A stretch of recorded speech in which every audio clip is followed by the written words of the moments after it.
Thank you for joining the City of Kingston's Common Council at our Finance and Audit meeting. Today is Wednesday, January 13th. My name is Andrea Schott. Before we begin, we would like to go over a few guidelines to help us navigate.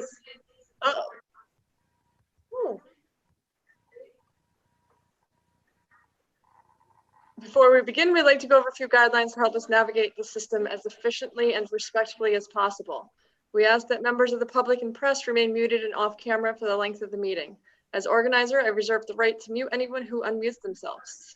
Council members and city staff will control their own mute button. Good practice would be to mute yourself if you are not speaking, to avoid background noise and feedback. If a council member or staff wishes to speak, they will raise their hands. The chairperson will call on them before they speak by stating their name clearly for our audio listeners. All of our meetings are recorded. Both video and written transcriptions will be made available to the public on the city's website. Although we will not have public speaking tonight, you can sign up to speak at our council meeting by emailing Elisa Tinty at emtinty@kingston-ny.gov by noon on the day of the meeting. If you have any audio issues, send a text message to the following number, 845-594-6120. Please note that phone calls will not be answered during the meeting. The number to text again is 845-594-6120. As the organizer, I reserve the right to block and pause the meeting to eject anyone who has behaved inappropriately. Lastly, at tonight's meeting, we have in attendance Chair Alderman Rennie Scott Childress, Finance Committee members, Alderwoman Michelle Hirsch, Alderman Tony Davis, Alderman Don Tollerman. Non-committee members, council members, we have Alderman Jeffrey Ventura Morel. City staff, we have Comptroller John Toohey, Corp Counsel Dan Gardenstein and Kevin Bryant. We have Mayor Noble on the phone. We have from the engineering, Greg Krupp, our city assessor, Dan Baker, and the Director of Grants Management, Kristen Wilson. Thank you for your patience, and on behalf of the Common Council, I wish you and your family good health. And I now turn the floor to Alderman Rennie Scott Childress. Thank you, President Schott. Welcome, everyone. Glad to have everybody here. Our first item of business has to do with a vital piece of equipment at the wastewater treatment plant. So, Alan, if you are here, could you, in a few words, tell us how important this belt press is? It's very important, Rennie. This piece of equipment is used to dewater the sludge from the digesters. It's about 30 years old, 30 to 35 years old. So we're looking to do a little rehab on it this year. And what happens if it doesn't get rehabbed? Well, we take the chance that it could break down. And if that happens, then we're going to have to haul the liquid sludge from the digesters out of here by truck. There's only one piece of equipment, Rennie, to do this. It doesn't have any redundancy. Okay. All right. Thanks for that. I think you made that clear. Does anybody have questions for Alan regarding this piece of equipment and the need to refurbish it? Tony Davis? Hello, Alan. And how long after this, if this request is, if it passes through, how long would it take to get this piece of equipment? We're not ordering a piece of equipment. We're going to rehab the existing belt press that's at the facility. All right. So you're going to rehab it. So you got to send it out and get it done, or somebody come here? The manufacturer is going to come in and do it for us. Alrighty. So in-house. Okay. In-house, Tony. Yes. Yep. Thank you. Any other questions or comments relating to this for Alan?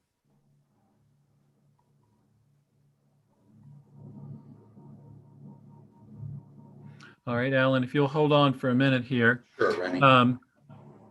We are going to be following, as you may have seen from President Schott's newsletter, we're going to be following the Robert's Rules of Order, which means that in order to discuss among ourselves an issue that's before us, we have to have a motion and a second first. We have been doing this kind of backwards, where we have a discussion amongst ourselves, then we have a motion and a second, and then we vote. The idea here is that in Robert's Rules of Order, You have a motion and a second to ensure that everybody wants to discuss, or that at least a significant portion of participants want to discuss an issue. So if a item on our budget, on our agenda here rather, does not get a motion or a second, then we will not be discussing it. So are there any questions about procedure, Tony?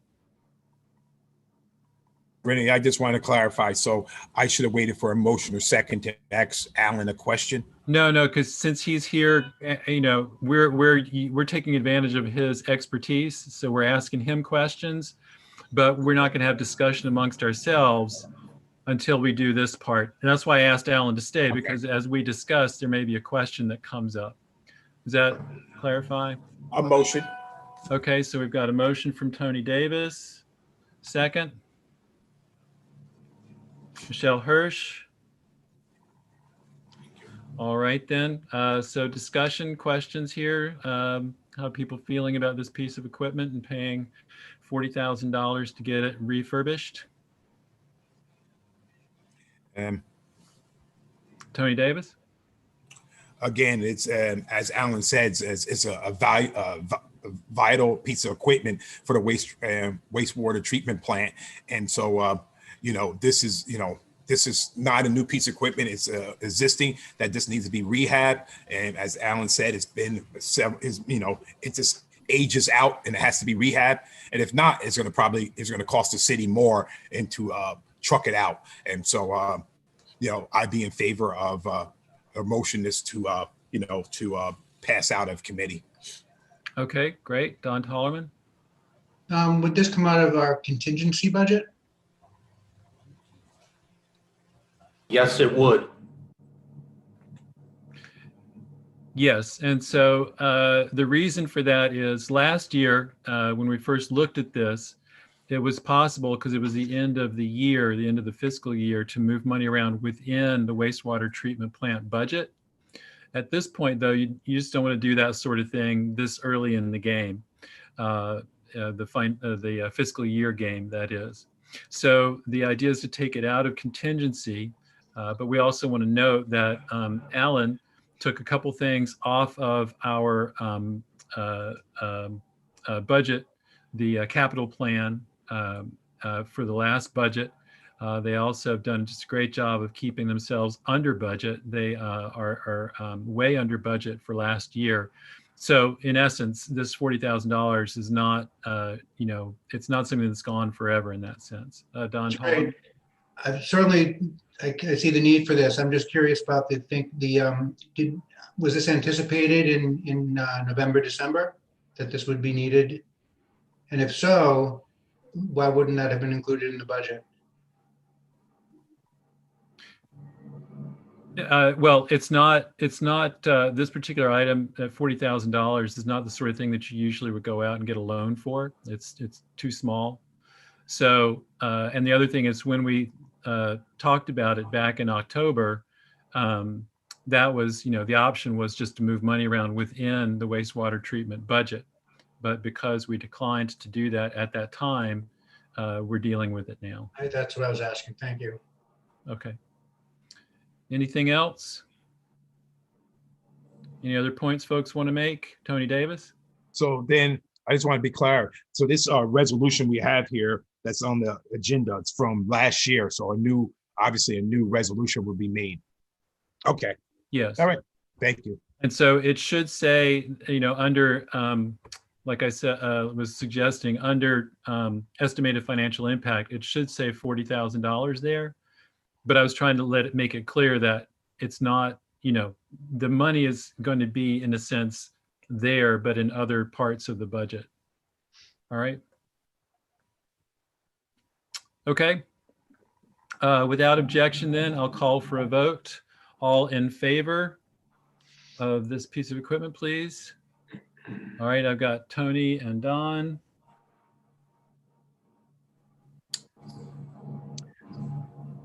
So it's any of these guys sitting in for the people that are missing out of finance? Well, I'm not sure if I've tried to get in touch with Steve to see if he's, Steve said he'd call in. So Steve, are you there? Is there any way of checking whether or not Steve is with us via telephone, Andrea?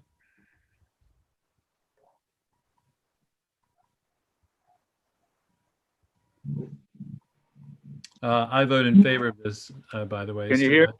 there we go. Steve Shabbat, All yes, right. sir. That's me.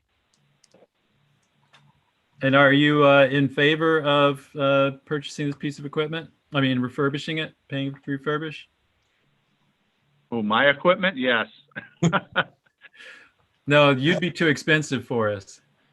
Okay. Anyone opposed? Michelle Hirsch. All right. Good. Thank you, Alan. We appreciate the work you do over there. So, Randy, Yes, just sir, one Tony. thing. Can you just remind me? I know I looked at it earlier, but I don't have it here. Who is on the finance and now going forward in 2021? You were the chair. Chair, yourself, Steve Shabbat, Michelle Hirsch, and Don Tollerman as All our right. new member. Thank you. All right. Yes, sir. All right. Okay. Appreciate it. Thank you, everyone, for your time tonight. See ya. Thank you. All right. The next thing on our agenda, we'd like to invite the mayor to discuss the potential here of transferring some Kingston City properties to the KLDC rather. So welcome, Mayor Noble. Appreciate your coming out tonight. Since this is just for discussion purposes, we will not be entertaining any motions or votes on this particular item tonight, just for discussion purposes. So Mayor Noble, if you could explain to us what the idea is here, we'd appreciate it. Great. Thank you. I wanted to just start by kind of going over the concept and then talking about each property. So in the letter that I sent, I mentioned 2 Midtown properties, both the Cornell Street parking lot, which is sandwiched between Thomas and Cornell, as well as 615 Broadway, which is what we've called for the last couple of years Broadway Commons. And so the general concept, and then we'll get into kind of each property and why I brought those 2 up for discussion, is that, we have a housing shortage in Kingston.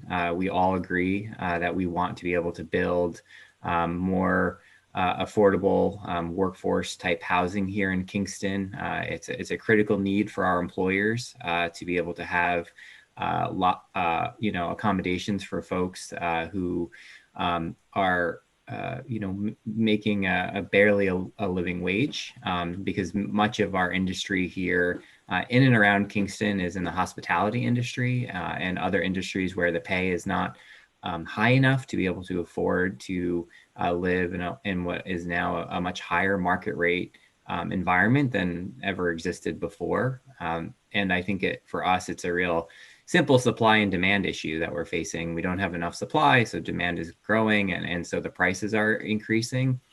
And so when I looked at potential opportunities, I looked at those 2 spaces as potentially not serving their highest and best use.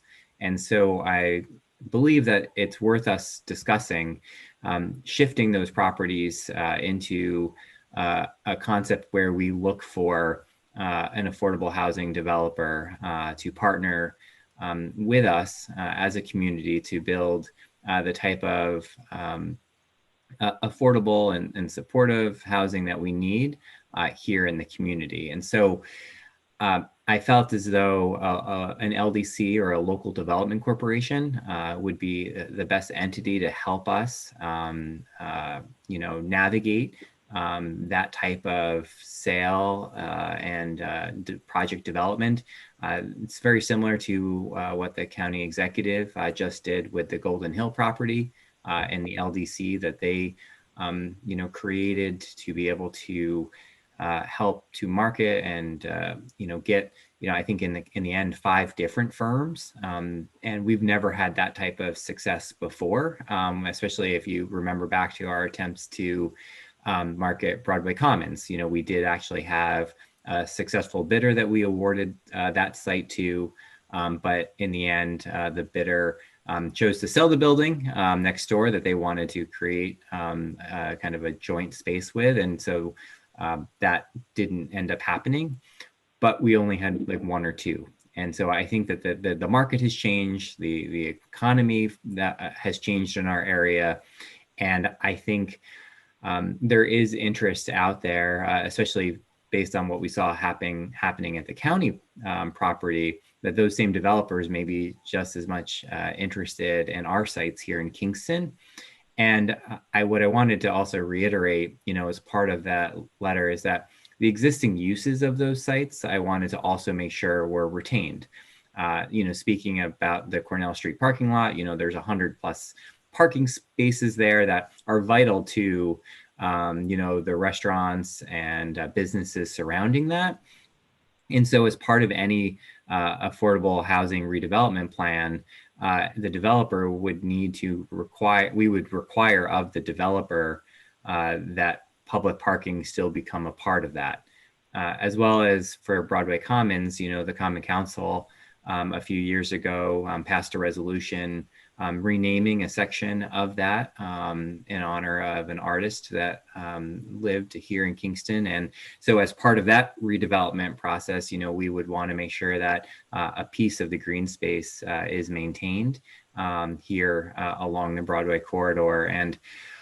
And I think that, as you've heard, there is also, a lot of interest by even other partners that want to do other things, at Broadway Commons, everything from emergency housing to supportive housing to, the general concept of just having some more affordable housing in Kingston. And, I think that there are opportunities clearly with us basically opening the door. And so I wanted to be able to, start this conversation today with all of you to see if there is an interest in opening that door.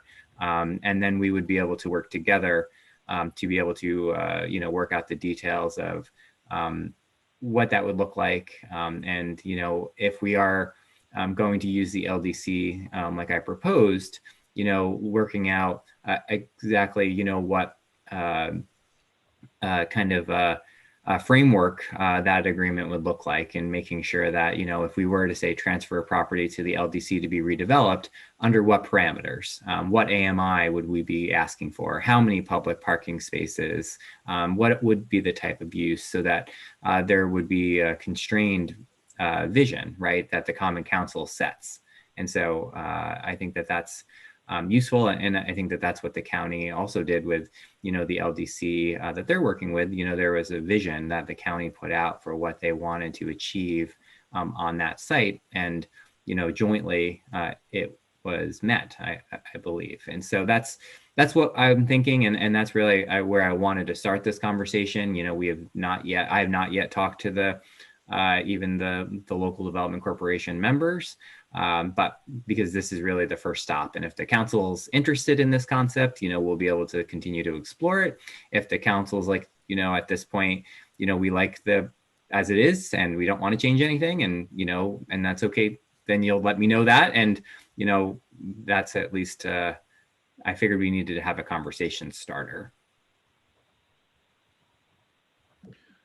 Any questions, comments here? Don Tollerman? Hi, Steve, a few questions. Why do we need to involve the KLDC? Like, the city, can just have a broker market the properties, right? Is it so you have someone who's like focused on marketing? Is that the idea? I think that one of the things that, we have found with working with local development corporations is that, we have the opportunity to, yes, do a better job marketing. LDCs are also, have the kind of the mission driven to be able to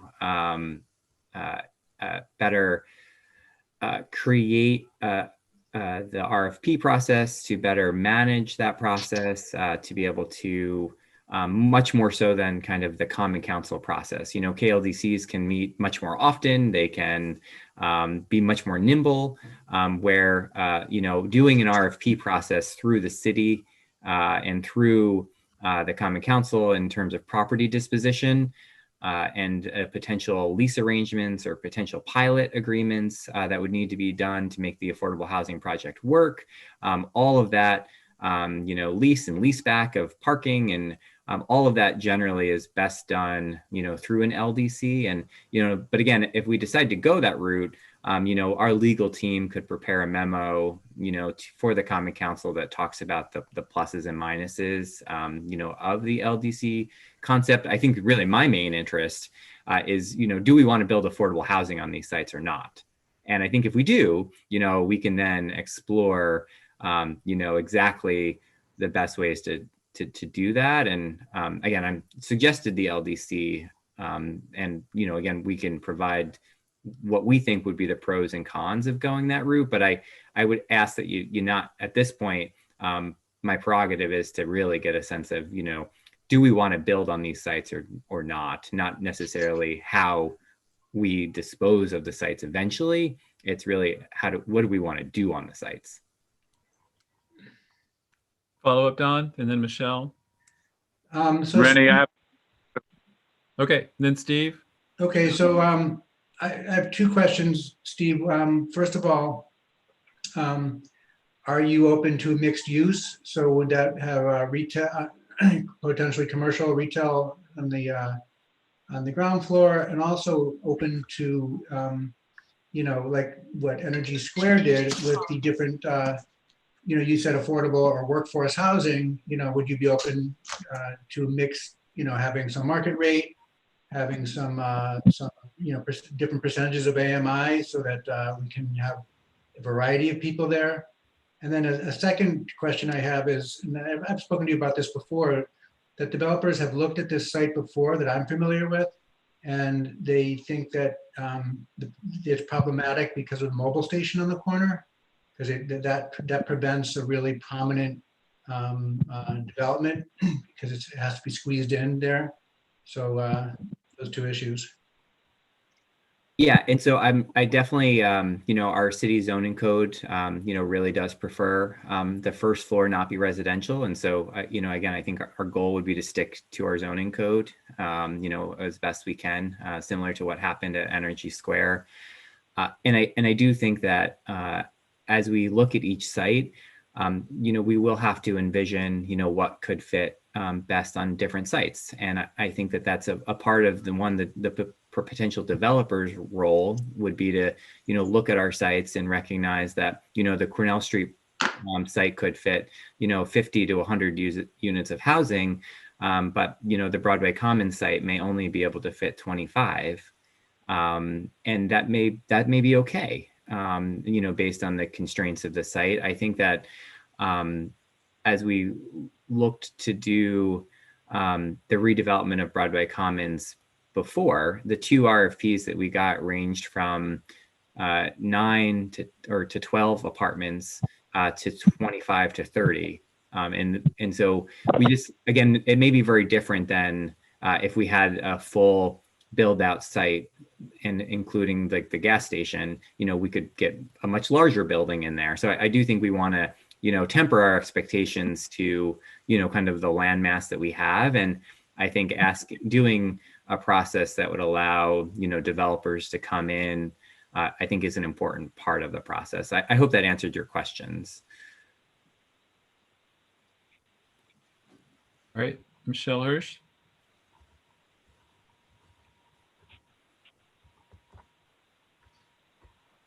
Hi, this is Alderwoman Hirsch. Good evening, Mayor Noble. Thanks. Hi. Happy New Year. You too. Nice to see you. So I have a couple of questions. The first one being, has the KLDC ever been used to develop housing? No. Nope. Okay. So, and then is there a possibility of using the Kingston Housing Authority at all in this situation instead? Again, they have a framework that could be similar to an LDC. And so again, the Common Council could also choose to create housing LDC. you know, at the same time. So we could look at, you know, all of the different avenues if the KLDC, you know, is not something that, you know, the council chooses to use. Okay. And then why then now, like these two specific properties? I mean, I know one's been up for RFP before, so that seems, you know, like an obvious choice, but then a parking lot where in Midtown where we need parking right now. Yeah, and as I said, I think that, you know, as part of any RFP requirement, we would require that public parking stay. And so not only would there have to be parking built for the residents of the building, the public parking would have to also, you know, be a part of it. So in my, you know, looking at city properties, we don't have anything left that's large that we could, I think, be successful at marketing to a developer that is in an area that's much more, that's shovel ready. And I think that's why I kind of identified those two parcels because they really are two of the largest buildable city-owned lots that we currently have. And I do think, though, that with the market and with the state and federal tax credits that exist to build affordable housing, you know, I felt like now was the time to kind of open the door for those two sites. Thank you. Steve Shabbat, then Tony Davis, then Jeffrey Ventura. Okay, thanks, Rennie. Steve Shabbat. This may be the same question that Don asked. I'm not sure that the response was what I was looking for. So when the RFP goes out, especially for the Broadway Common, well, for both actually, is it going to be specific to workforce housing, or can a developer submit any kind of plan they want? And are we going to look at any kind of other plan other than workforce housing? That's number one. And number two, when you let off, Mayor, about the parking, especially you know, behind the Dysings, that parking lot, it kind of sounded to me like there would be some discretion used by the developer there for the number of spaces that would stay. I mean, I'm quite concerned that some of that parking may disappear. I mean, we really need that parking there. UPAC desperately needs parking, and so do the businesses there. So I would hate to see anything disappear. So, you know, I hope that's not even a consideration here, that will limit the number of parking spaces. Yeah, and so so as I said before, we would definitely for any places where we have existing parking, that would have to be worked into the plan, because I recognize how important parking is to that business district. But and the flip side of that too is if we retain the parking, you know, we'll also have additional residents that will then be able to shop and dine and you know, work in the neighborhood. And so really it would be a win-win to be able to retain the existing parking and also build additional housing units. But I would say that, you know, when you kind of Google the definition of kind of workforce affordable housing, it generally ranges anywhere from, you know, 60% AMI to 130% AMI.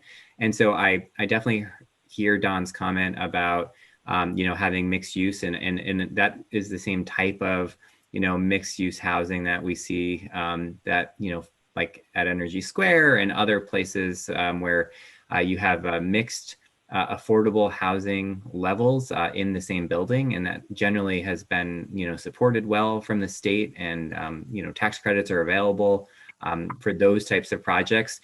I would say that we would be the ones, you know, my administration, common council members, setting what we want the developers to come back with us as. I think it would be really important for us to give them direction as to what kind of mix are we looking for? Are we looking for something that's, that 60 to 130, and then giving them flexibility to build a project? We could also say we want everything to be 80%. And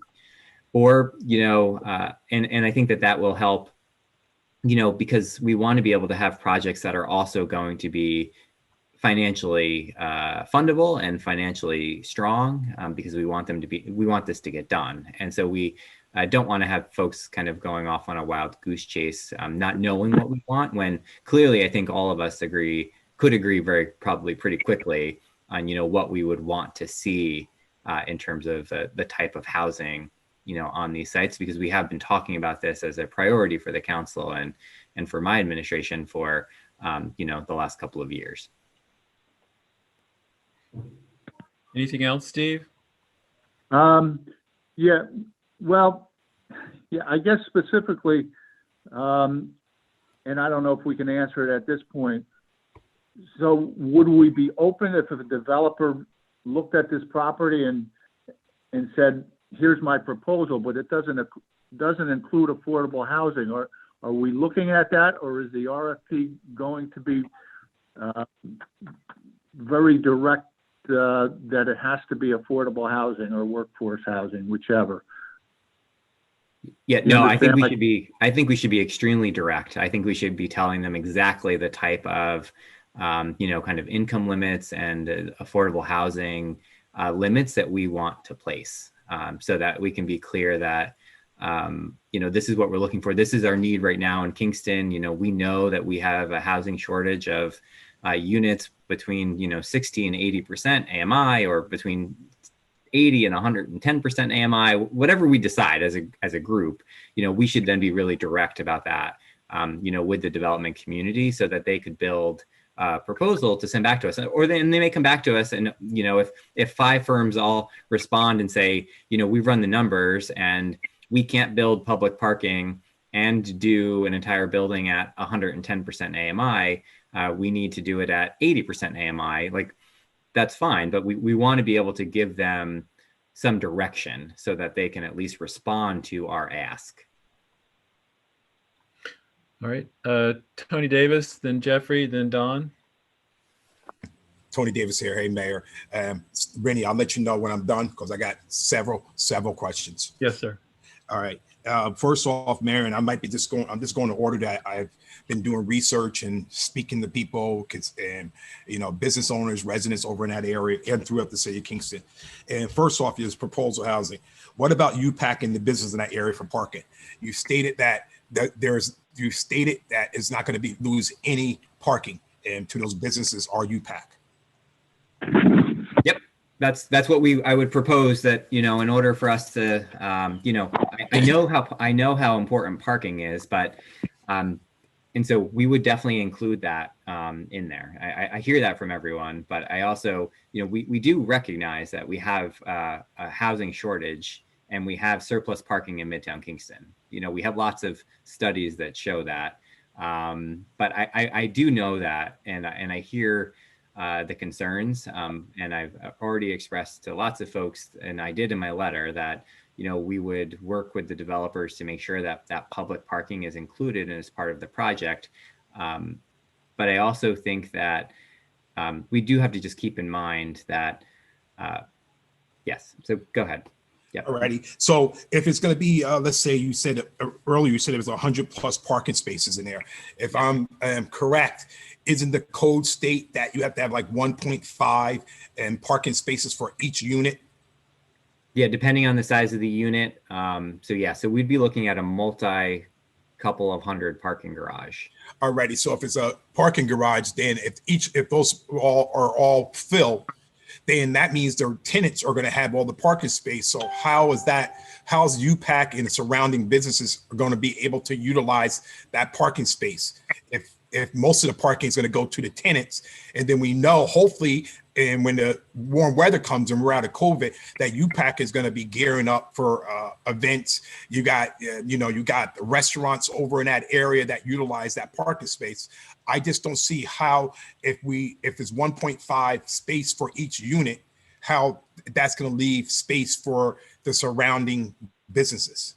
That maybe you could explain that to me. Yeah. So, I mean, the concept, so say we, build 80 units of housing, we need 100, that would then equate to 100 parking spaces. Say that's the math. I don't know if that's accurate or not, but say that's the math. That would just cover the apartments, right? 80 units of housing, 100 parking spaces for that. We would then have 100 additional spaces of public parking. And so the developer would need to build a 200 car parking garage. So you're saying that space can cover 200 parking spots, but right now it's only 100 parking spaces right now. Yeah, so it would be a parking garage. So it would either be an underground parking garage or the first 2 stories of a building. And yes, so that's, and I do believe that, developers do that all the time. And obviously you've seen the Kingstonian plans enough to know that that's clearly what's happening, or at least in that proposed development, that is something that they're doing. And it's been done, and it's done before, and could be done again. And so, yes, so a parking garage would clearly be needed, and to be able to keep the same amount of public parking and also have, parking for the tenants. Both would be required in the RFP. And that would be the same for Broadway Commons as well, a parking garage? Yeah. Well, that's, Broadway Commons is currently not a parking lot.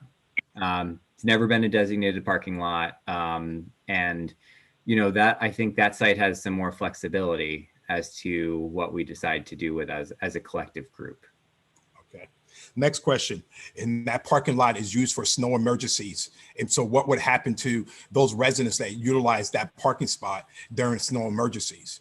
Where would they be now? Now you have you have the tenants parking, maybe UPAC or whatever's going on. And how's the snow emergency going to come in effect by utilizing that? They will actually have, parking in a garage, and they won't have to clear their car off. Right. So that's, that's the difference with public parking is that, if we put 100 spaces of public parking in, that will then still be available for, snow emergency parking. But again, I would say that the lots are used a lot less now because of the alternate side of the street parking. We didn't see the type of usage because there aren't a lot of people that live near that location. Next question. And before I would even pertain this, and I will be requesting that we have our appraised value of these properties. What is the value of these properties? I got some information from the city assessor and Dan Baker today, and that states right now as of 2020, and the Thomas estimated value is 149,000, and Broadway Commons is 114,000. I think before we go forward as a council, and I think that would be part of any discussion that we would need to have an appraisal from a qualified outside certified assessor, and to tell us what this value of these properties are at this time.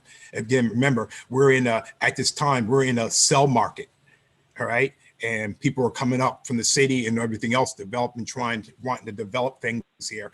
And if we shortchange ourselves in regard to just turning this over to land bank, and we might be turning away a lot of windfall.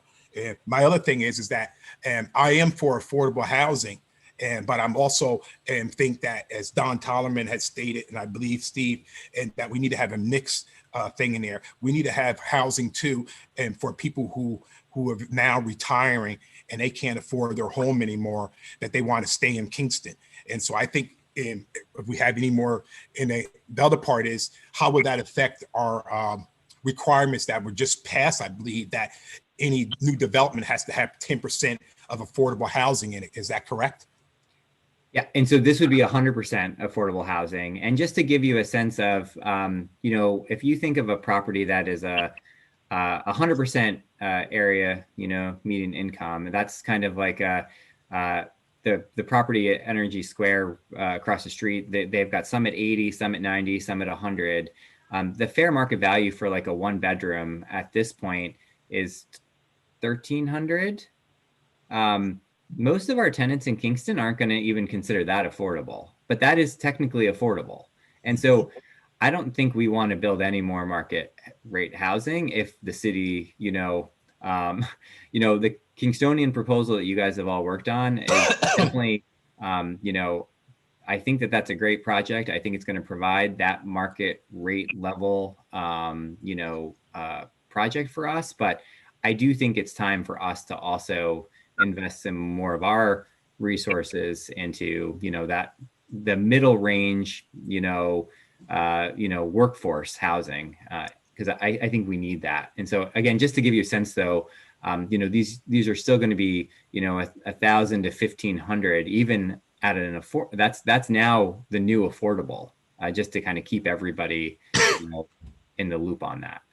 Alrighty, and I am in agreement with you that, and that's what I was meaning about median incomes, that, in that flexibility and that we can have some leeway. I'm not talking about, people who've made millions of dollars and want to sell their house or whatever, and that hopefully we can adjust to that.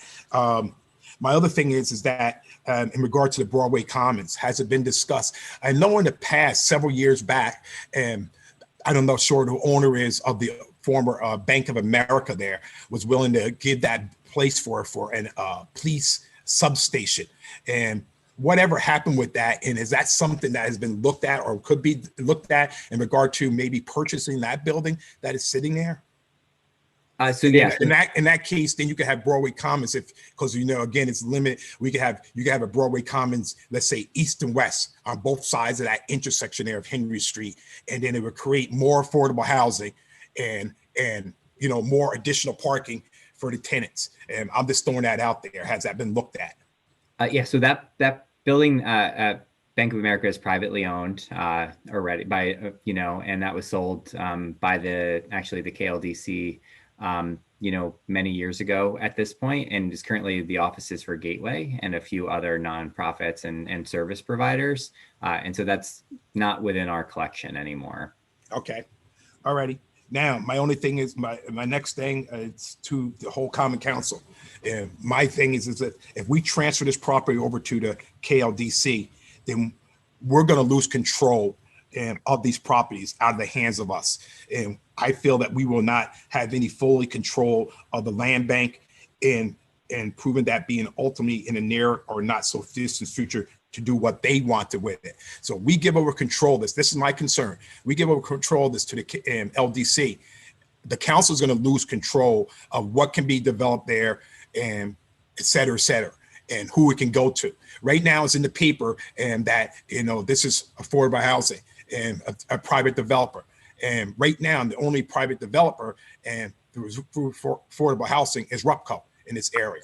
And that's my other question. Is this going to be sent out to potential bidders on this, or is it only going to go to people and nonprofit agencies that deal with affordable housing, which is RUPCO? And so that is a consensus that I'm getting from residents of Kingston, that this is already a foregone conclusion that RUPCO is getting this property. And Mayor, I think you, as the mayor, need to state yes or state that has not been discussed yet. And because that's what a lot of people are saying out in the streets, that this is already going to RUPCO. And not to say that RUPCO doesn't do a great job, but if we're going to send this out to private developers and all the key people or agencies, I'm hoping that this is going to be fairly sent out for anybody to bid on this. And because again, I want to stress, once the Common Council, once we give this property over to the land bank, we lose control of that. We will have no decisions on it. This decisions will be made by whoever the mayor is, as well as the land bank. And they will be the ones who says, this is what's going in it, this is who it's going to, and for how much. And we will lose control. That is what my opinion is. If that's something different, you can let me know. And then I have one other question after that, Steve, if you want to answer that. Sure. I would just say, as I mentioned before, if we were interested in transferring this to the local development corporation, which is different than the land bank, just to be clear. Okay. LDC, in the process of, working with the Common Council, parameters would be set, and there would be very clear guidance given that, the LDC will, do this for the city of Kingston in exchange for this. And so I have, faith that, the Common Council, in your resolution, in the transfer would say that, we stipulate that if, a developer is found who meets these requirements, that, will provide X, Y, and Z, public parking, this, type of AMI range, and, all of these other things that the Common Council and we work together to stipulate, they will then be bound by that. And if they find a developer that is then able to do that, we then do the transfer once all of those boxes are checked and all of that that happens. And so I will say that, and again, I would encourage all of us as we explore this to also look at the county's process. Regardless, the city has to put out this to bid, just like we've done with, we did with the Kingstonian project, we did with the first Broadway Commons. We always have to put out projects. And so with the KLDC is a public authority. It is not a nonprofit. It is, a public body, and they would also have to, put out the bids. And just like the county, county's LDC with the most recent, they received 5 proposals, at least, that made it to the final round. And again, I think 4 out of the 5 of those were private housing developers. And the one that was chosen is a private housing developer that is a for-profit company. Out of the 5, I think only one of them was a partnership between nonprofit and a private housing agency. And so this is again, the market is there. Even though I know a lot of people think of Repco, but if you even look in Kingston, there are and have been, other smaller housing developers that have worked to build housing. The Kingston Housing Authority actually operates some, like Brigham, that was actually built by a private housing company and then transferred to the Housing Authority. And so that model exists as well. So there are lots of options, but I will say that at no point is this project been, discussed with Repco, or, I've not had any conversations with Repco about redeveloping the Thomas Street site. And they've also, as they've mentioned, they've looked at Broadway Commons, and it doesn't fit into their model generally of the they build. So, all righty. 2 questions as a follow-up. Who makes up the LDC? Do you know? So they're appointed by the mayor, and their information is on our city website. They also currently maintain and manage the Kingston Business Park, and are the local development arm of the city of Kingston. And their main goal is to be able to basically support and create a workforce here in Kingston. Right. Okay, my last question, and I got a call in regard about this committee, this ADLN, and that you formed, and that was looking at affordable housing in the Midtown area. And they had some concerns because they've been going through this process for a while, and they've established or close to establishing some grant money and 200,000, and they were looking at this Broadway Common property, and now they're concerned that this is going to go to LDC, and it might go to another developer after they spent so much time and researching and doing looking for properties that would fit into that criteria of affordable housing in the Midtown area, where again that's the vital place for housing in Midtown, especially for low income people and people of color.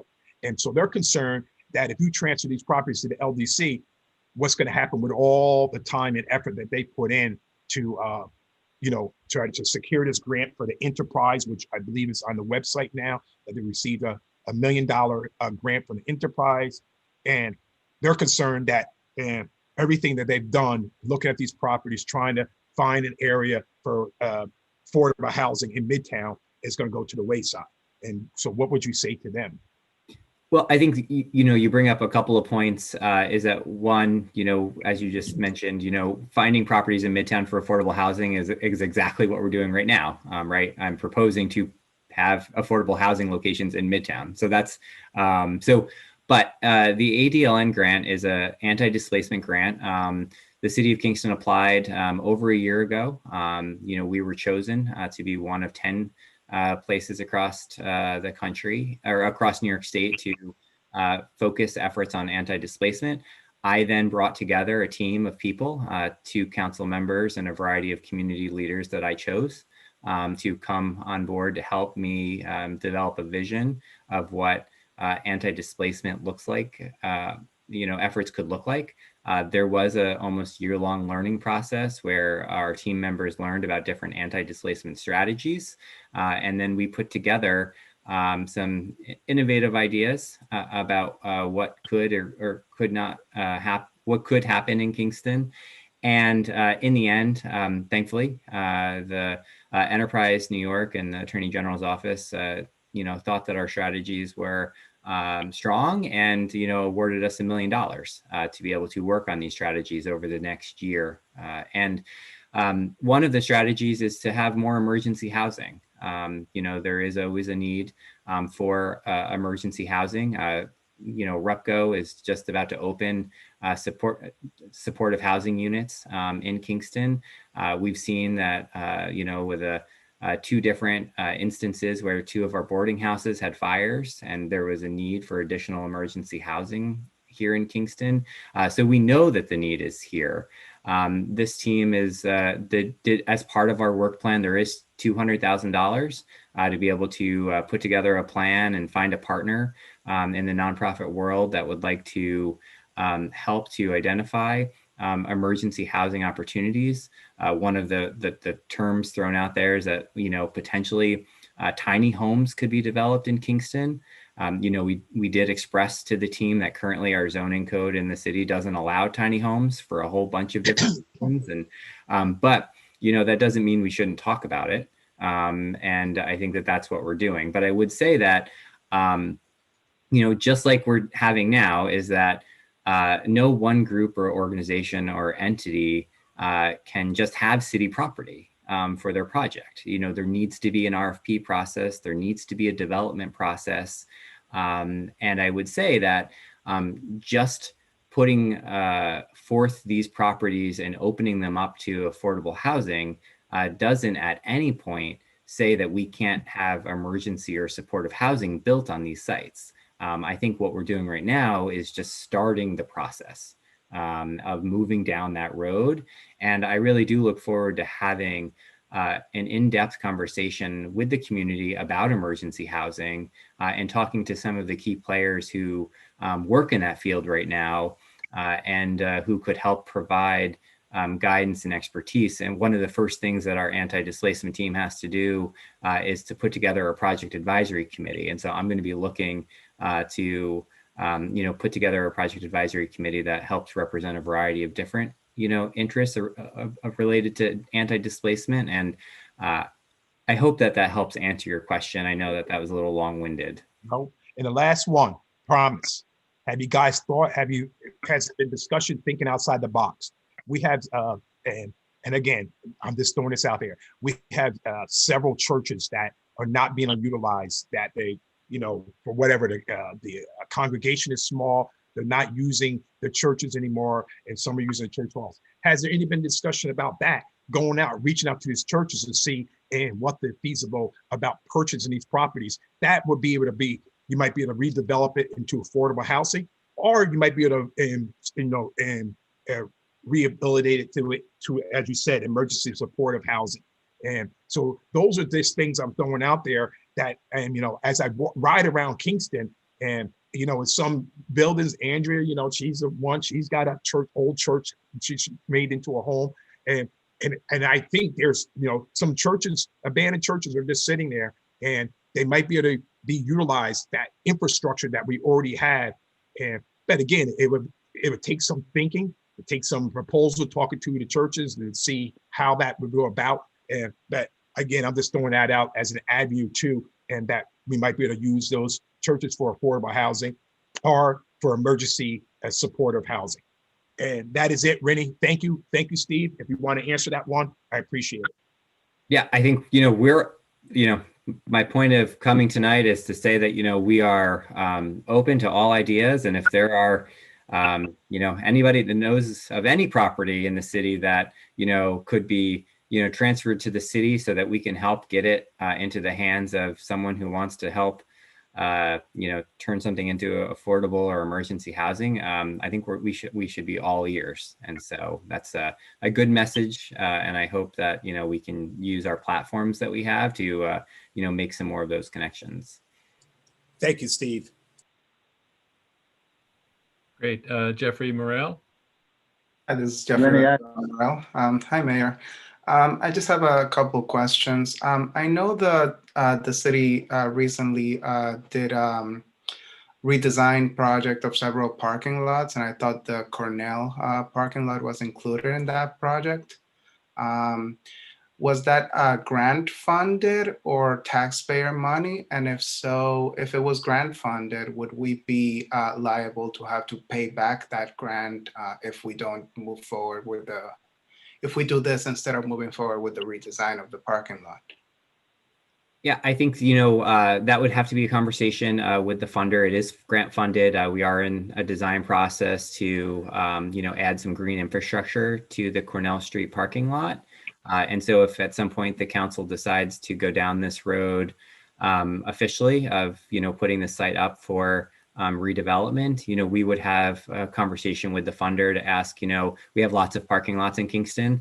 And so, would they be willing to let us switch out, out of the 3 that we're doing, would they allow us to switch out, this one for another one?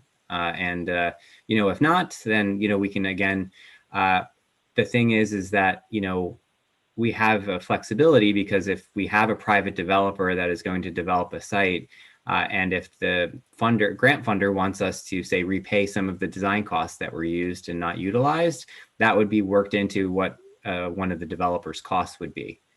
So, it's kind of the soft costs of doing business, because if the city had that cost, we would pass that on to the private developer as part of the larger redevelopment process. But I think our grant funders have always been, understanding of change to scope and design, especially when they recognize that, especially it's a state agency. And so they recognize how important affordable housing is. And they also could say, what, this is great. We have a new, garage going in. We still need green infrastructure on the site. And so we could actually use these funds to actually, help support this housing development by, doing the green infrastructure needed on the site. So that's something for discussion. But if the council gives us the go ahead of, we really want to do this, we would definitely have then a conversation with the funder.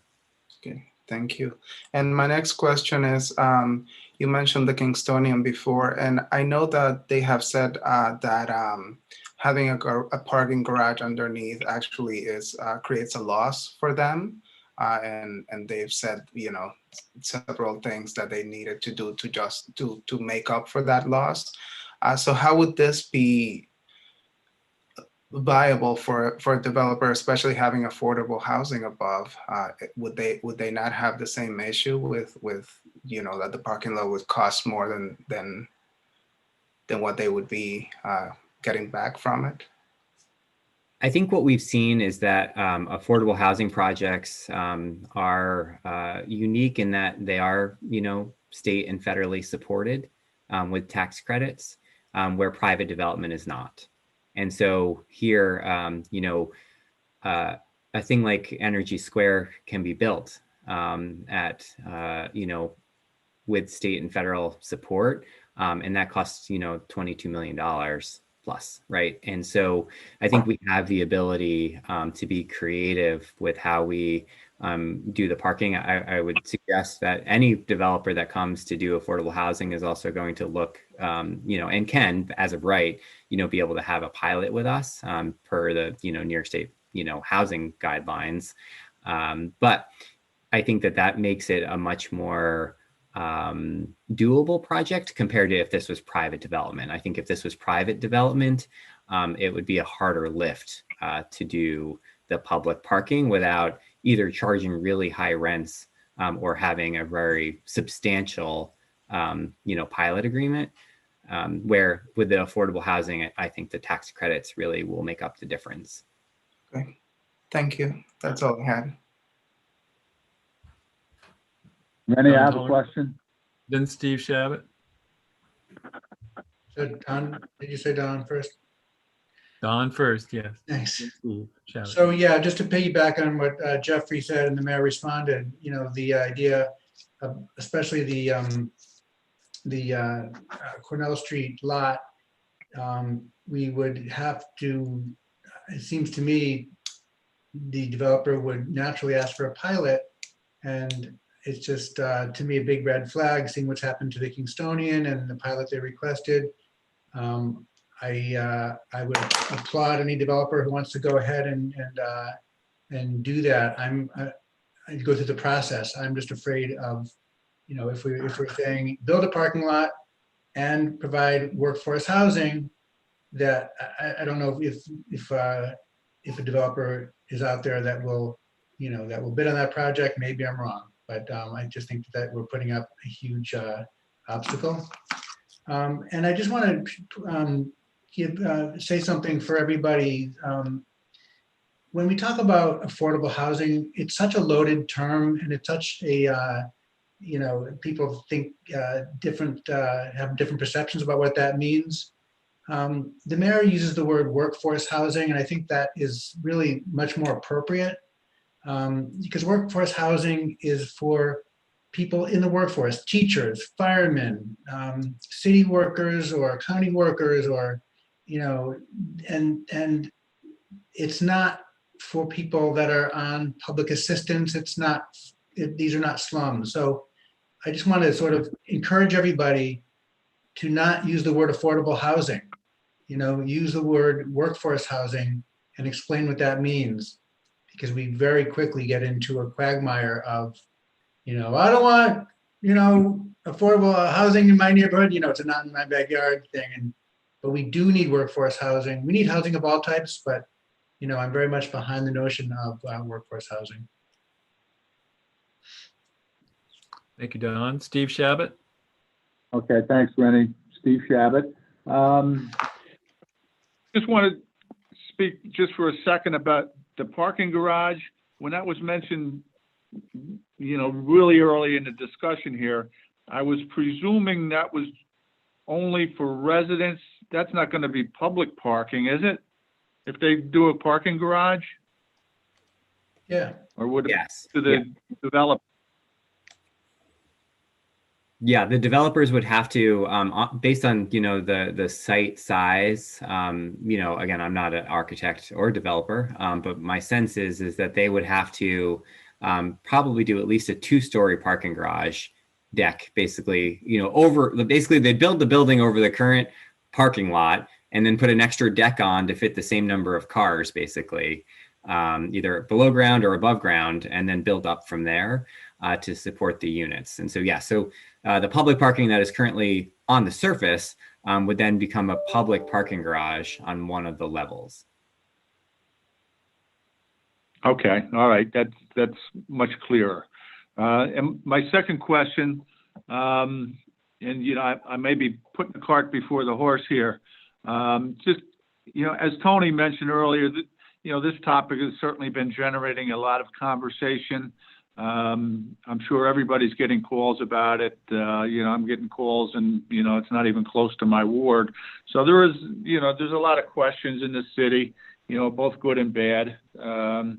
So at some point, are we going to be doing like an informational meeting?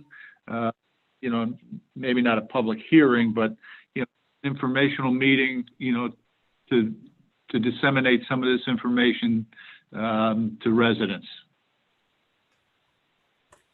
Well, I mean, thankfully, tonight's meeting, I think, is going to act as hopefully a very educational meeting for folks to be able to watch and connect with us and actually listen, to all of us. And so I definitely would encourage you to share this link tonight after it's posted with all of your constituents. But I would say that, if the Common Council decides that this is something that they want to investigate and, kind of give me the green light to move forward, then yes, I do think that we are going to have continued community conversation about what this would mean and about how the process would play out. And then also, once it comes time to, actually looking at designs and, kind of, there's then going to be that whole entire planning board process for, building something and then what that would mean. And, we're talking a many year process, right? We're just at the very early stages, but I think if we don't take the steps now, it will stay a parking lot for a long time if, if we don't do anything. So but I do agree that, we would want to get, keep the public informed, but at this point, this is really just an idea. Okay, thanks. All right. If I may, Mayor Noble, I've got a couple of questions, mostly about the genesis of this idea. Did this come out of discussions with your ADLN team? I mean, how much have you gone over this idea with them? No, I mean, I think that, the need for affordable housing has come out of, I think, all of our community discussions. I think we have, there's been multiple housing studies that show that we are thousands of units short of housing here in Kingston. I think we've seen that our vacancy rate, while not technically low enough to qualify for rent control, we all know in reality, we have a serious vacancy issue.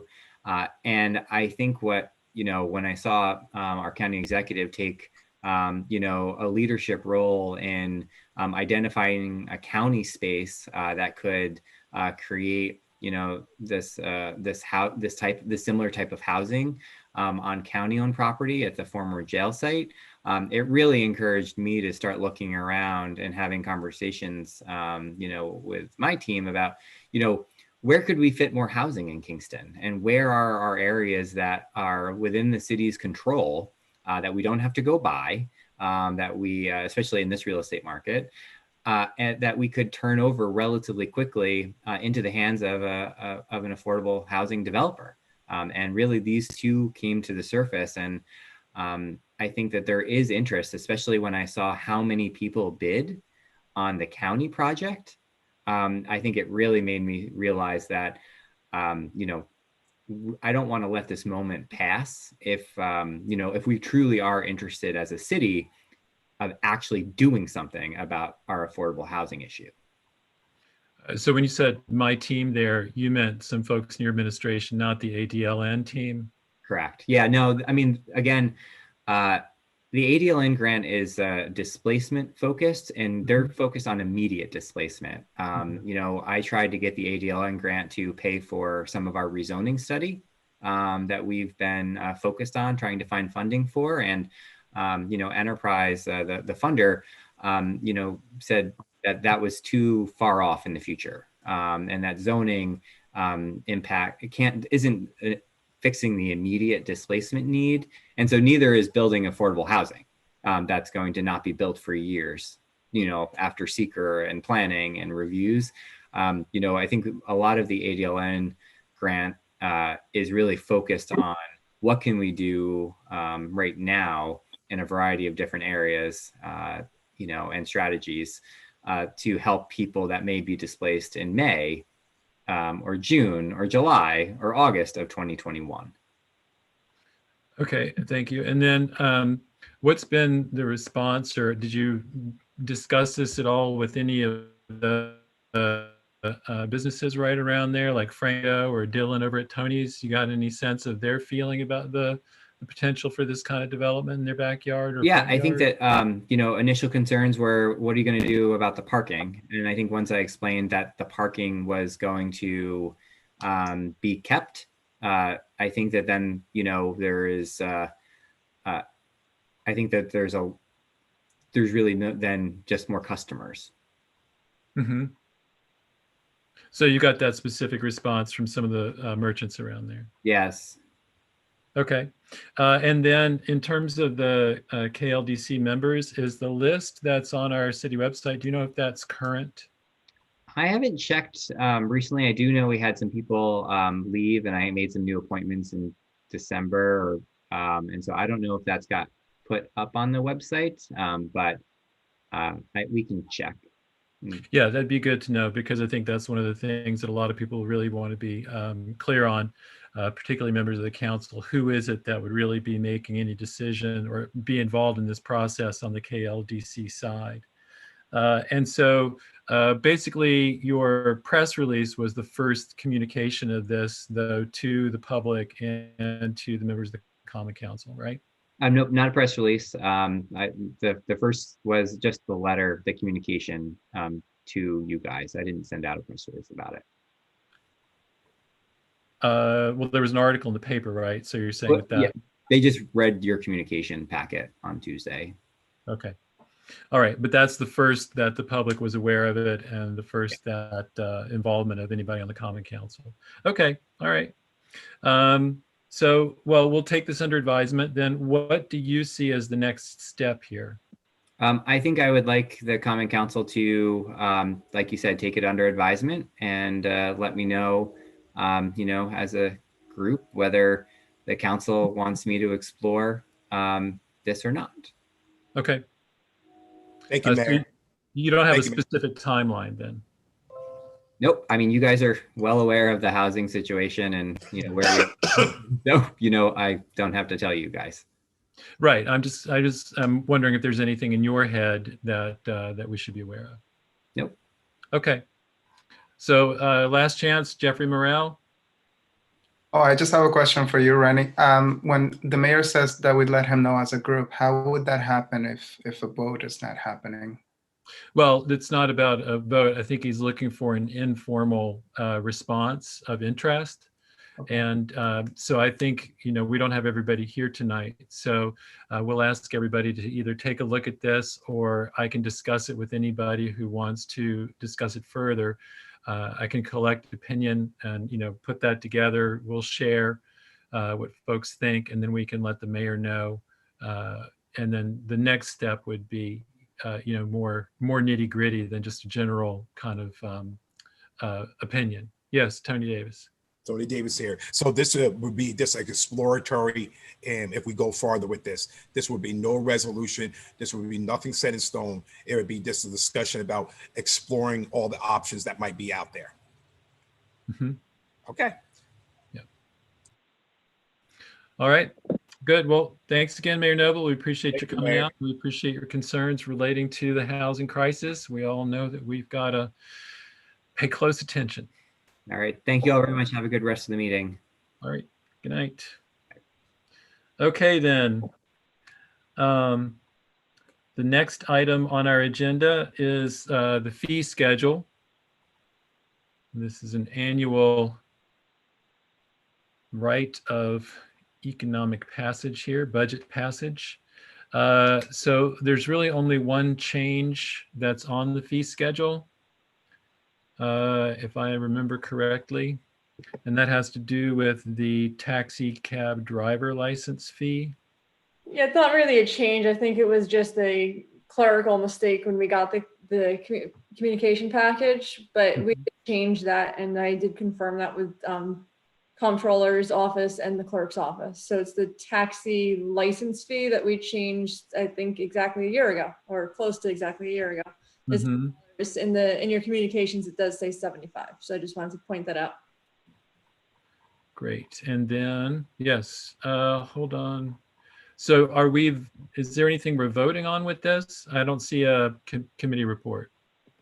You have to vote just to approve of it, or if there's changes. Okay, so we'll entertain a motion. Then, does anybody have a change that they want to make?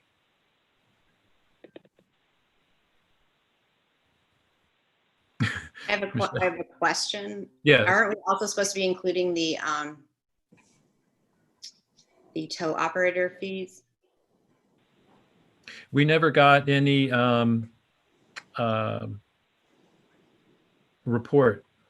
We were supposed to add what's already in place in our code to the fee schedule. Are you not talking about changing it? No, we were Michelle, incorporating it. Michelle's correct. We did vote on that to add this into the fee schedule. it didn't, when I was looking through, it didn't dawn on me that that was a mistake. John, are you there that you could jump onto this? Because now that's two mistakes. You're muted. Hi, Andrea. Yeah, on that question, I would have to have Elisa answer it. I'm basically just proposing the changes to the fee schedule of the current fee schedule that I get from the clerk's office. So I just take that document, and it's the changes that are collectively suggested by the mayor and the departments as part of the budgetary process. So I'm working off of a document from the clerk's office. I'm not aware of, basically, I don't take the document from last year and then trace all the changes throughout the year.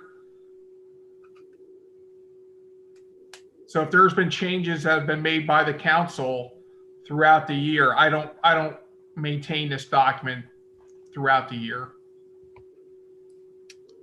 So what's the specific line that needs to be added then?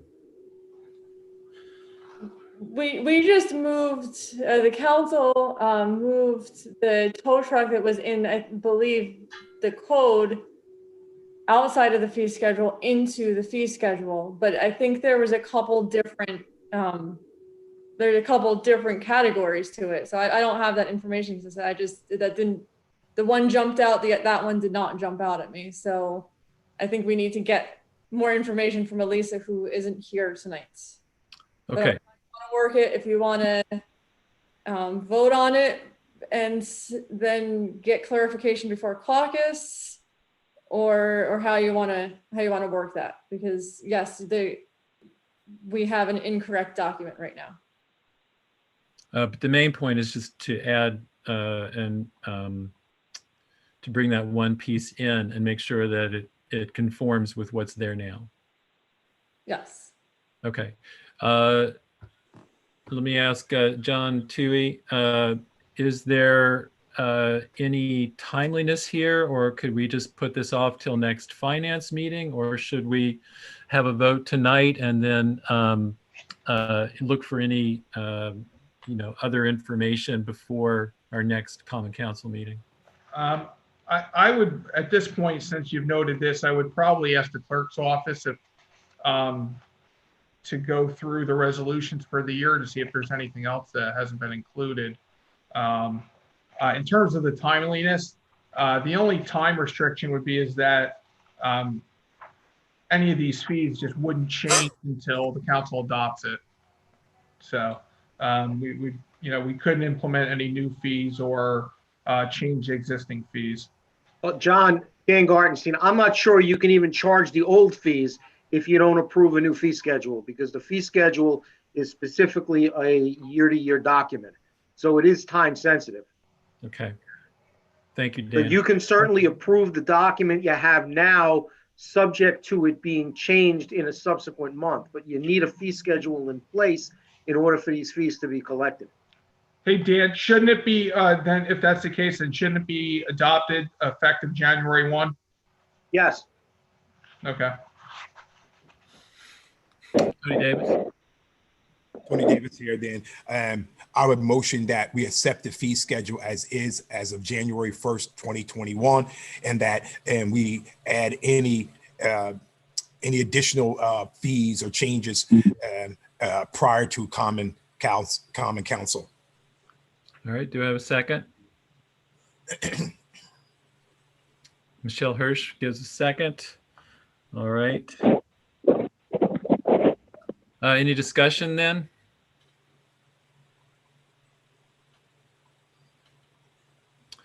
Without objection, then I'll call for the vote. All in favor of this fee schedule? Aye. Anyone opposed? All right, we're unanimous. All right, thank you very much. The next item then on our agenda is the Wilbur Avenue paving issue. And can someone tell me who it is that invited Clark Gable to this evening? Oh, that's Greg. Hey, how's it going? Hi, Greg. All right, so as we noted, this is for discussion purposes. If you'll give us the background here, if you have direct questions for Greg, we can ask them. But in terms of discussion amongst ourselves, we have to wait and see if there's a motion. All right? All right, sir, what's happening here with Wilbur Avenue? Yep, so just a project update. This was formerly an Alan Aiden project, and upon his retirement, I took it over. We are currently in final design. So we're getting our final designs over to DOT, who is the grant funder on this. And once they approve that, we'll go to construction. We're kind of lined up for putting it out to bid in March with construction this summer. In order to do so, we have to have the council authorize construction. It's a very similar authorization to the one in 2019, which was for design. They just do it in 2 separate phases. And Alan has previously bonded for the money that covers this resolution. So we wouldn't be requesting any additional bonding at this time. Where the project stands right now, the project limits are from about 200 feet north of West O'Reilly, just past the DPW yard on Wilbur Ave, which is about 800 feet south of Greenkill.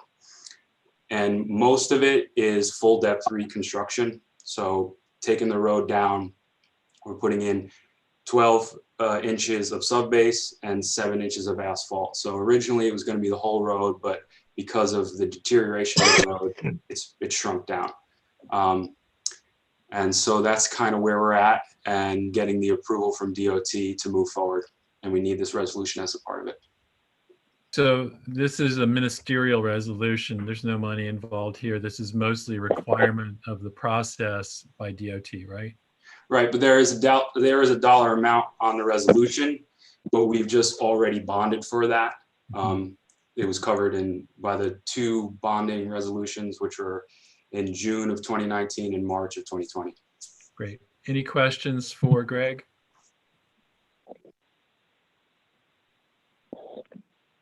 All right, hearing no questions. Greg, if you'll hold on, Don.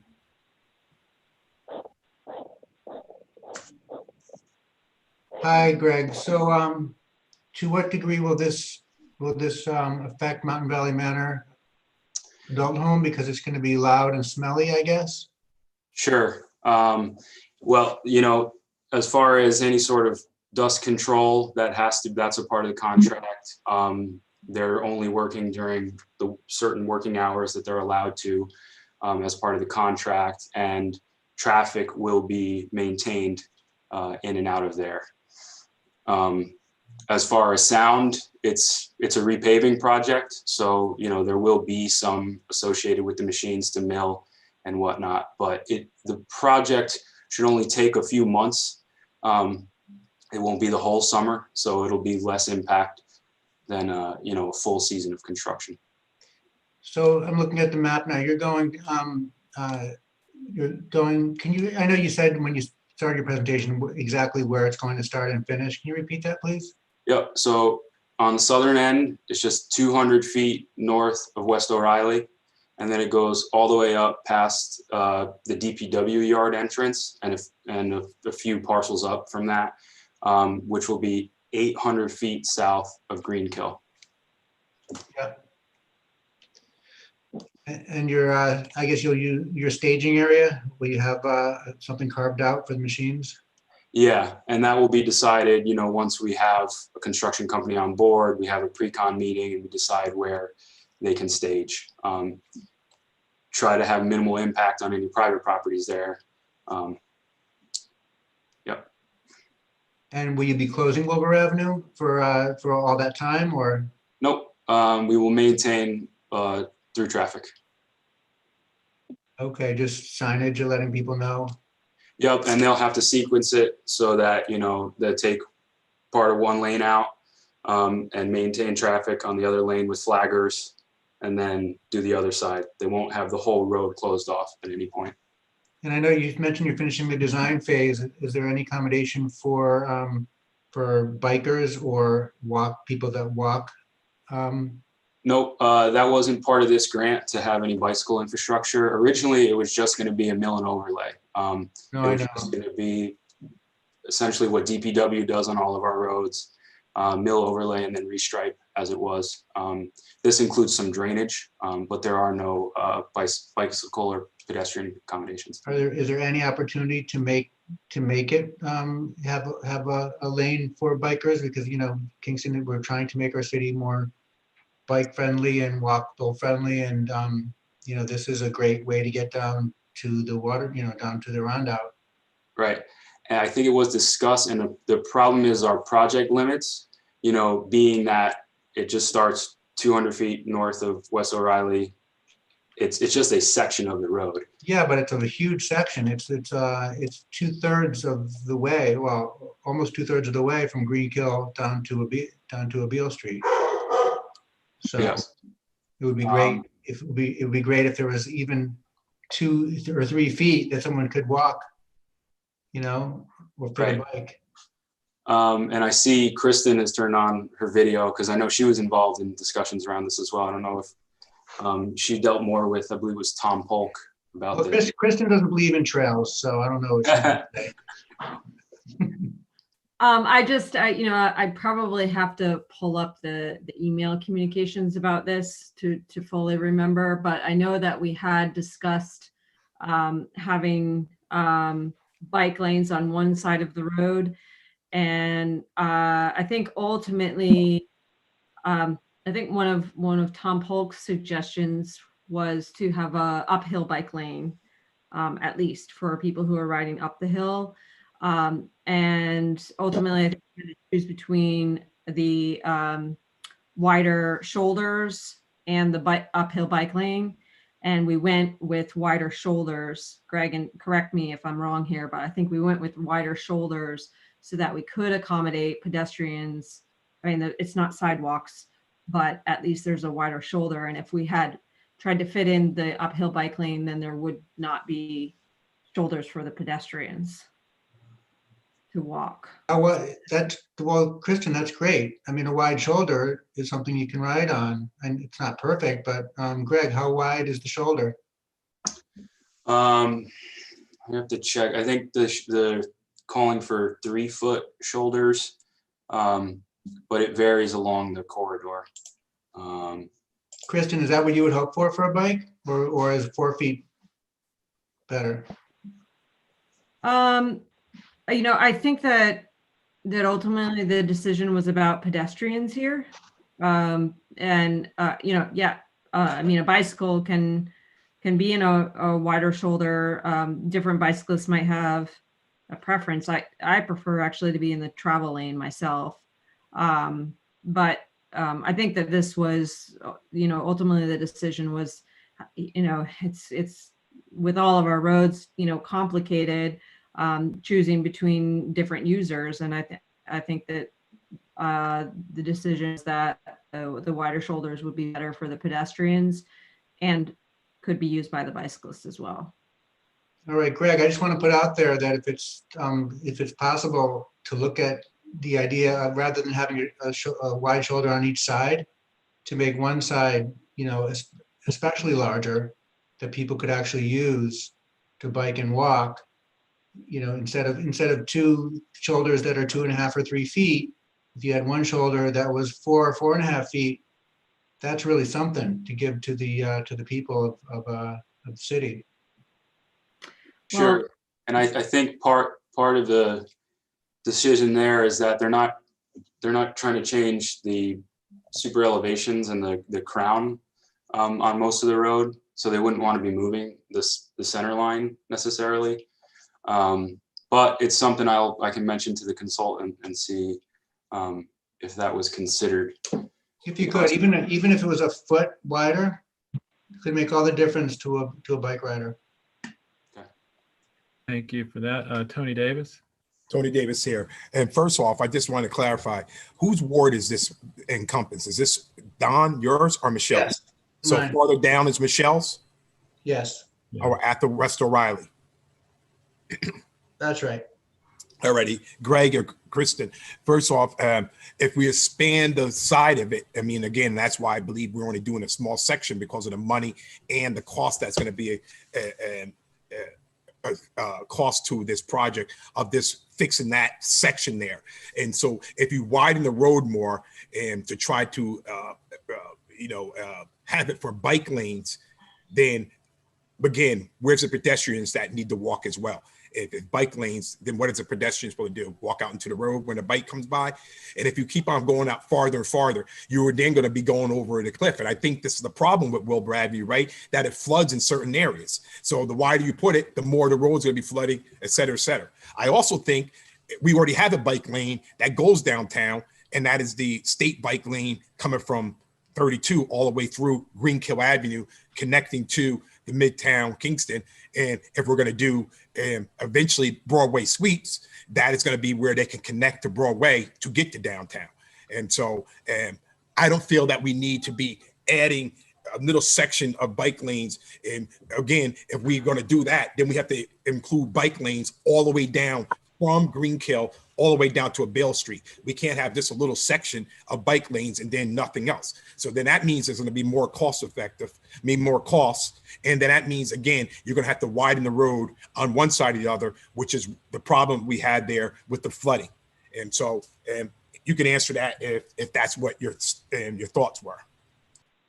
Well, I will say that, the impetus for this was, a small amount of flex funds that the MPO, the county, had, and they identified this as a small project that could be done in the city.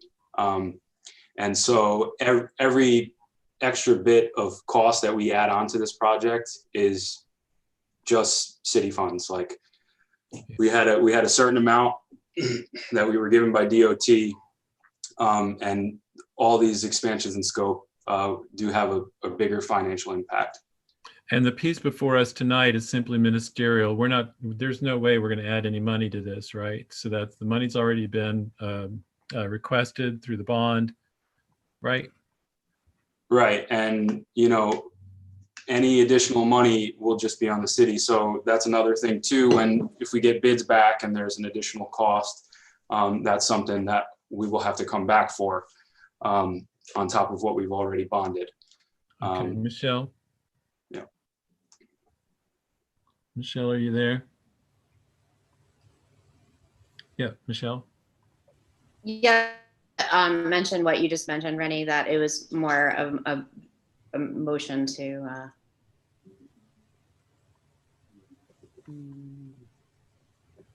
Motion to freeze. All right. So if there are no other questions here for Greg or Kristen, I'll entertain a motion to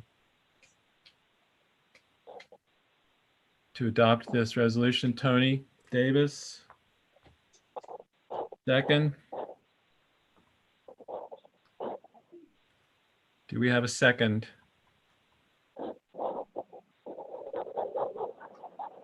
I will second it then. So discussion. That's Steve. Is that Steve trying to get in? I think it is. Yeah, and we've lost Michelle too.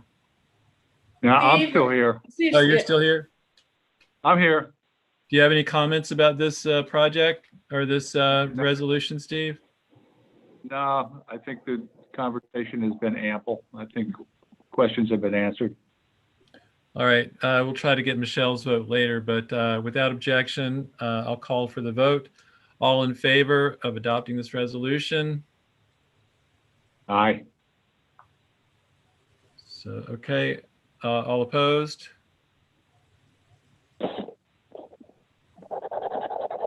All right. Rennie, just for my records, did you vote in favor or opposed? In favor, yes. So do we have to get Michelle on the phone before we go through, or do we get that later? No, I think we can just record her vote later. Okay. Unless I don't see that she's texted in.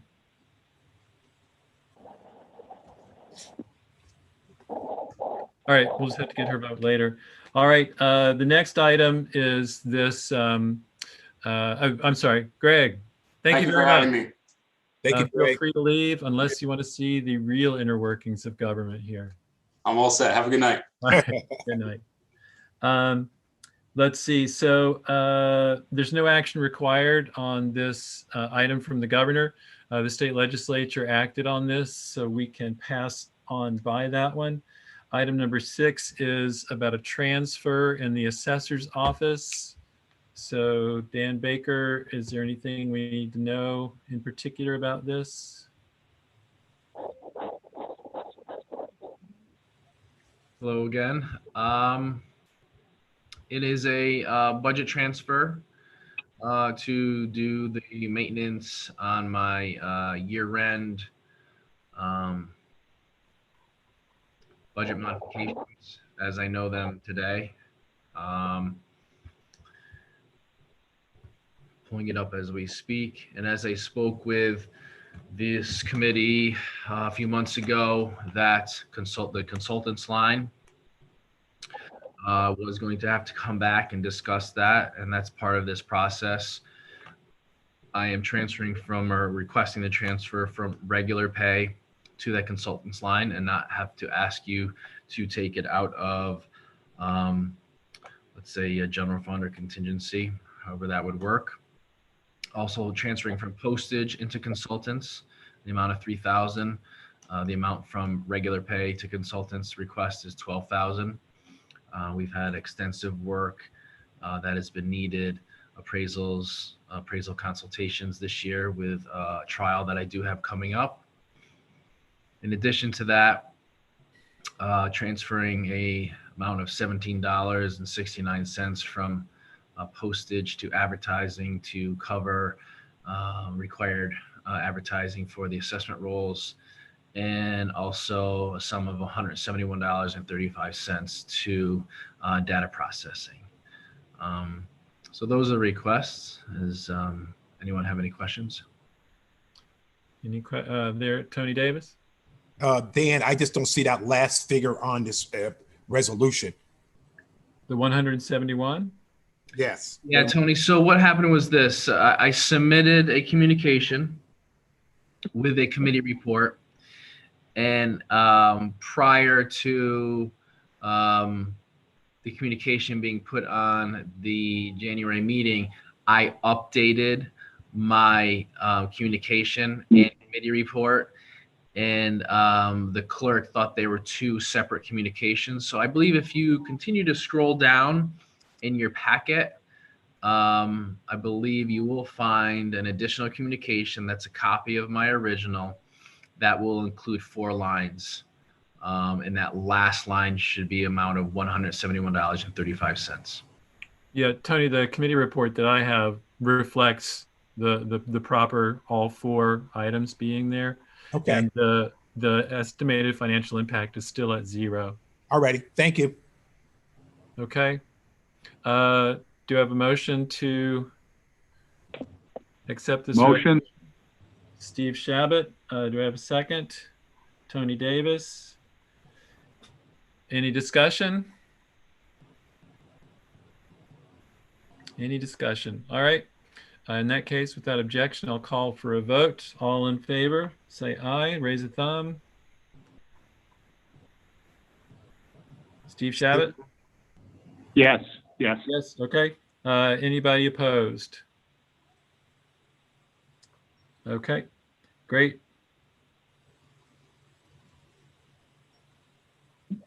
Thank you very much. Thank you. Thank you, Dan. Take care. You too.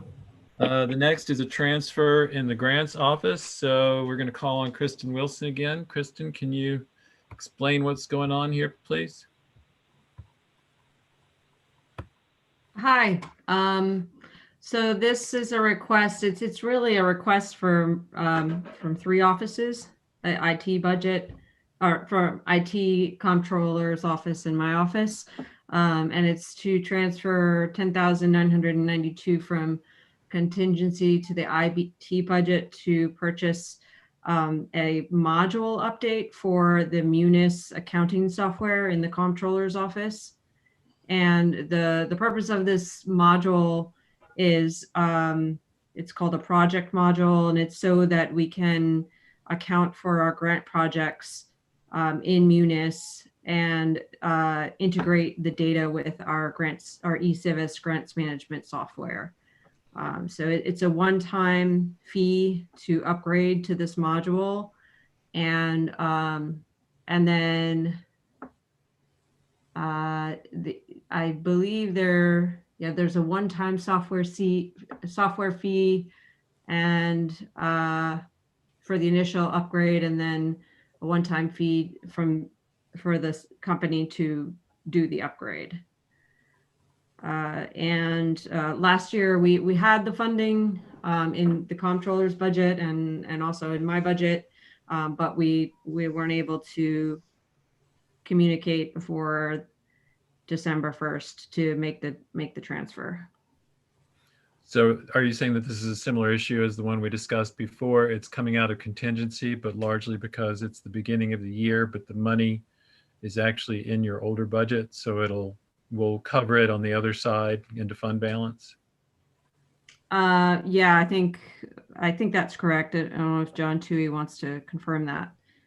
Yeah, John, if you're there, can you confirm that that's correct? Yeah, so Rennie, this was a cost that came up during 2020. It wasn't an item that was originally budgeted in 2020. As the grants department moved forward with the eCivis project, which is the grant software management project, we identified this cost to integrate that software with our accounting software, which I think we're all in agreement that would be ideal. We largely rely on a series of spreadsheets right now. This upgrade would allow this software to talk to our accounting software. Later in the year 2020, we identified what funds could be used for a transfer to cover the cost, and it got later in the year, and by the time this transfer got submitted, it was too late to actually get the purchase order in. So we now find ourselves in 2021. So the monies that were available to fund this purchase would now they would go into fund balance and at the end of 2020. All right. Good. Does anybody have questions for Kristen or John Toohey? Tony Davis? Is this going to be how often is this going to have to update this software? Are you going to be coming back at next year and another 2 years to update this software and all the other costs that go with it? My understanding is that it's a one-time for the Munis upgrade. It's a one-time fee. And have we been utilizing this in this program at this time? No, we can't. We actually can't integrate. We have the eCivis software, and we're utilizing it for grants, but we can't talk to the city's Munis software until we get this upgrade and we integrate the data. All righty, John, what is this going to do for the contingency? What will it do? Well, this is coming out from contingency. This would be a transfer from 2021 contingency. All right. And what about the earlier and transfer contingency? Is that coming from 2021? That was from sewer, right? So that would drop, the earlier transfer would drop the sewer contingency from 100 to 60,000. This is out of your general fund contingency, which the balance is, I'm just pulling it up right now. It was $845,000 was the adopted number. Or the recommended number. Hold on one second. I'm just pulling up the adopted budget. Give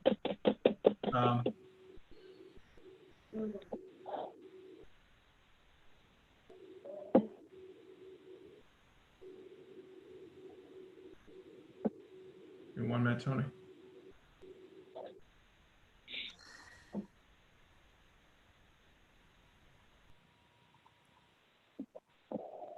Yeah, 855,000 was the adopted contingency number.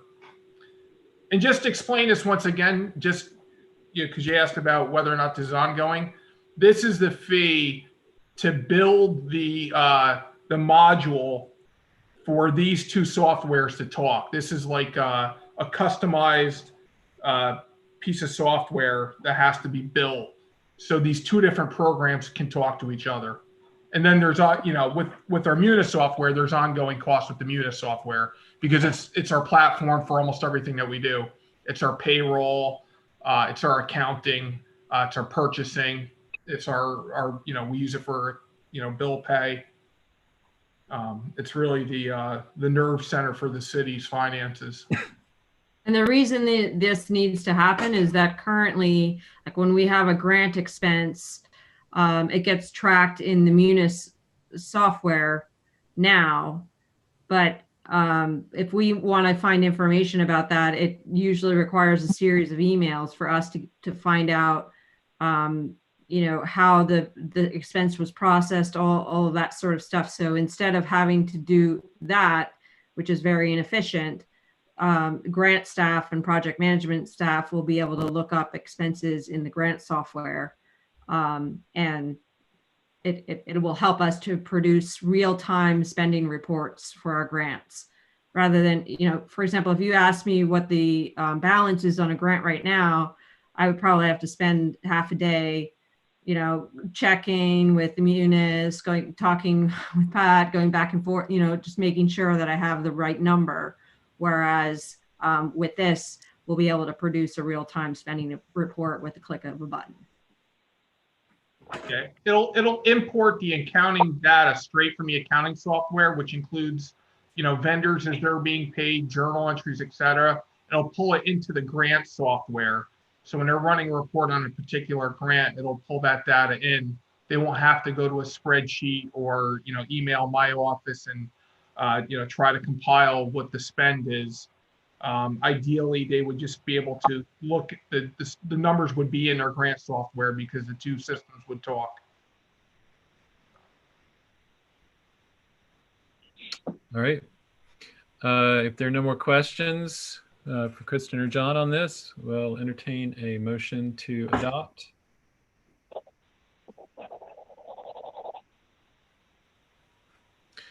Michelle Hirsch makes the motion.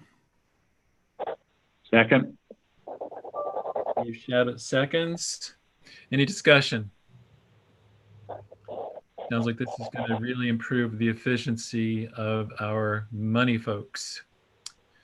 All right. Then if there's no objection, we'll move to the vote. All in favor, please say aye or raise your thumb.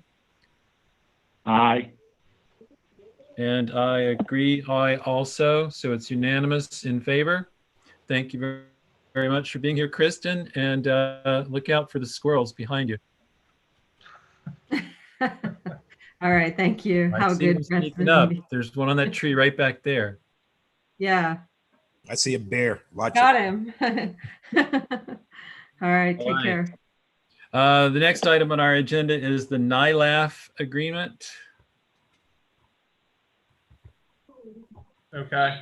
John Rennie, Tewey. this is really a ministerial action I'm asking the council to take. NILAF is one of the investment cooperatives that the city has done business with from time to time. Currently, we don't have funds residing there. I think the balance is under $1. But in any event, NILAF is the investment cooperative. They have investment advisors that handle their funds, and as they're changing investment advisors, that changes our agreement with NILAF. So they've asked every participating agency with NILAF to adopt this amendment or to the agreement to provide for the change in investment advisors. And we're keeping that account open just in case it looks like the terms there become increasingly good as opposed to where we have money now. Correct. We were doing more business with them in several months ago. If you recall, I brought to the council, within the last 6 months to a year, the opportunity to invest with another investment cooperative called NICLAS, which is, both these organizations are widely used by governments throughout the state. So we moved to NICLAS because NICLAS has better rates currently, but that has not always been the case. So yeah, I would like to keep it open. That way, we can continue to shop the rates, and if we see a short or long-term opportunity to invest back with NILAF, we will. Okay. Any other questions for John? If there are no questions, I'll entertain a motion to adopt this resolution. Motion. We got them all coming in. Tony? Motion, Michelle second. Is that okay? All right. All right, all in favor? Aye. And I'm in favor as well. All right, anyone opposed? It's unanimous then in support. All right, and our last item here is also rather ministerial. This has to do with Tony's retirement funds here. Just getting a signature on it. And Brandy, Yes, sir. I'll wait until we vote, right? Because I would have to excuse myself on this, right? I am not sure, actually. I think, yeah, I guess so. It's ministerial. John, can you, if you're there, remind us real quick just about getting Tony's signature on the document? I believe the council has to adopt a resolution. I don't know that Tony is needed for this. It seems to me that he would want to recuse himself because there is a benefit to himself with the days worked. Mm-hmm. Yes, Tony has to recuse himself, Dan Gartenstein. Okay. Tony Davis? I just want to say this came through before, and I guess it was kicked back from the state because I didn't have my signature on it and some other things. So I had to redo another 3 months, and that's what this is submitted. But I will be excusing myself from the vote. All right. Thank you, sir. All right. So if I'll entertain a motion to adopt this measure. Motion. It's motion by Steve Shabbat, second. Michelle Hirsch. Without objection, we'll hold the vote. All in favor? Aye. Aye as well. So it's unanimous. No one's opposed, correct? Correct. Do I have to be opposed, or do I just excuse myself? No, Rennie, you just note that it's not unanimous that he is abstaining. I'm sorry, right. Okay. All right. Thank you. Thank you, sir. All right. I forgot we had started late last year having John give us the news at the beginning of the meetings. So I apologize for neglecting that. So, John, take it away. What's happening with our budget these days? Thanks, Rennie. I sent an email out earlier today. The biggest piece of news from the last meeting is we received a big lift in our sales tax. We found out this week. The state has been doing quarterly adjustments to sales tax collections. This is the largest one to date. We received a sales tax check that was $462,000 higher than the year before, and that's up nearly 68%. I say we've received notice that we will be receiving a check. We don't have the money in hand yet. I've confirmed it with the county. That puts us at roughly $50,000 up year over year on sales tax. We now appear, at least at this point, there's 3 checks to go. We should be able to meet or exceed our sales tax budget for 2020. So I think that's fantastic news.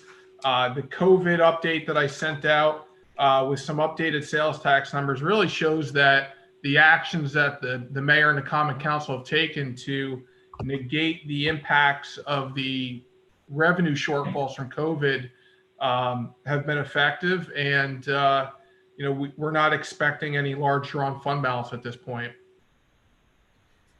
So that's great news. Good news all around.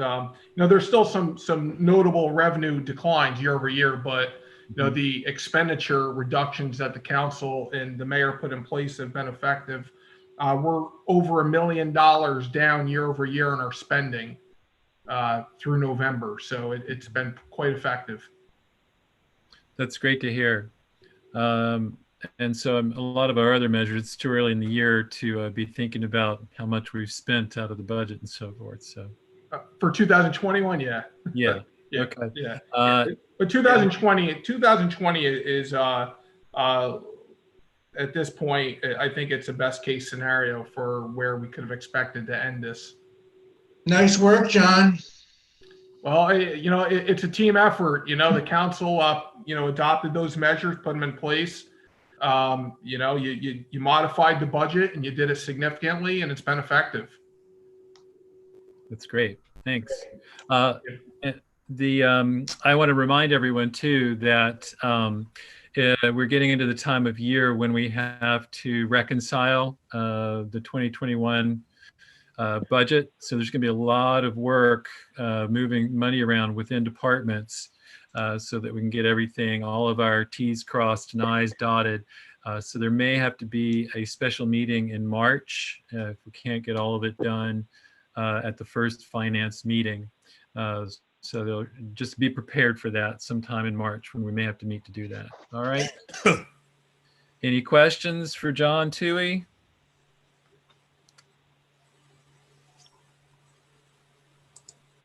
Minus which of the drawers behind you is money in, John? All right. Just my jade plant. That's not doing too well. It's not the tree of money anymore. We have just a lot of dead branches. Okay. Anything else? Any other comments from anyone? Questions, concerns? All right, then I'll entertain a motion to adjourn. Motion. Motion by Tony Davis, second. Second. By Steve Shabbat. All in favor? Aye. Yay. Aye. All right. Good Been a long everybody. meeting. See you Learned guys. a lot.